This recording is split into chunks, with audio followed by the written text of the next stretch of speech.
finally determines one thing, Ryan.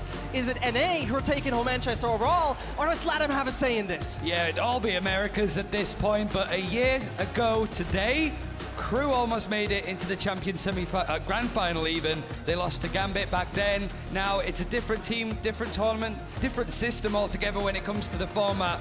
But can this Crew team add another giant under their belt when it comes to killing them?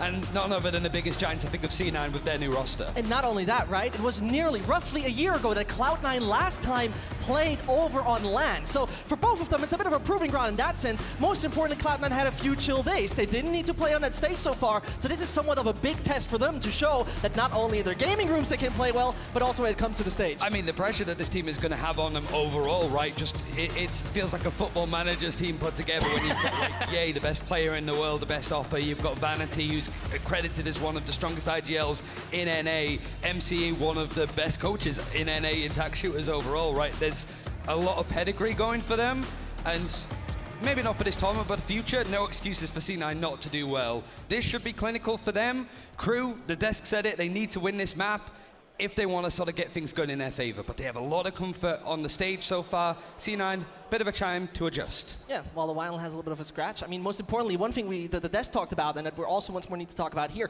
same maps basically that we have seen before, right? And for me personally, Kikuka said it quite well, this right here has to be basically the map that works so well for Crew, because that 13-11 versus Focus that Cloud9 had earlier in the group stage also felt like it was way too tight to be comfortable to say like, yeah, we cannot play this against Cloud9.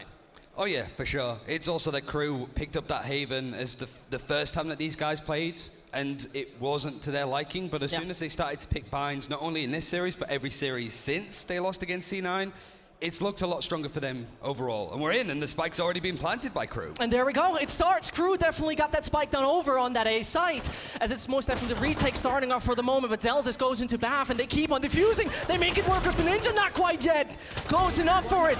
As Exetti is trying to make it all the round, and Crew takes it, the pistol in favor of LATAM, as it looked like it could have been a Ninja defuse working by the book, but it's not the case. I mean, it was a blink and you miss it. We go in, all of the players are still alive in the post plant.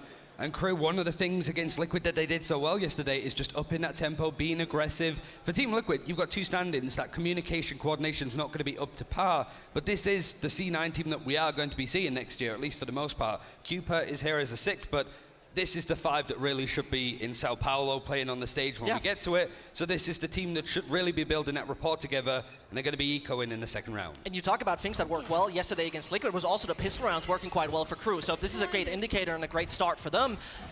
As for the moment, everything calms down a little bit. On the weapon side, we don't see anything crazy really, but it's going to be a swift push over to the B side. They're already taking it close, but one player that could make a problem would have been Vanity. Nax has actually upgraded all the way to the Vandal as well, so it's a gun that he wants to keep a hold of. If it could be flawless, it'd be a hell of a bonus to go into for round 3.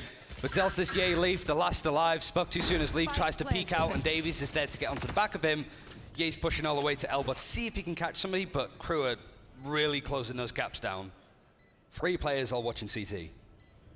Not too much happening there, Ryan. It would have been a bit of a surprise, to be honest. Ye still finds one, but the Headhunter, with one more bullet left in the chamber, most literally, shouldn't find too much. Ain't the case, and Crew starts with a 2-0 over here on Bind. And, you know, this has been also a thing in that game versus Focus, right? Where when we talk about Bind in particular, and when we talk about the Cloud9 defending at the beginning side, it didn't look too good, right? They were losing and we're down 0-4. Very uncomfortable. From like hearing how Focus did, it seemed that they were in like an insane amount of form, and it was the first series, the second map they ever played like as a team in an official, so there's always going to be that teething pain at this point. They've also traveled a fair distance, and Focus, you know, playing with nothing to lose at that point. They're in a good run of form, they're gunning for Ascension for next year, and if you go up against a team like that, it's no holds barred.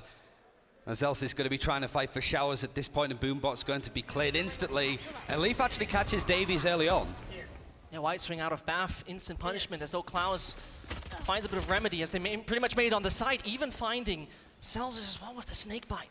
And so the control over A nearly belongs to them. They still feel a little cautious to not directly get for the spike, but here it comes.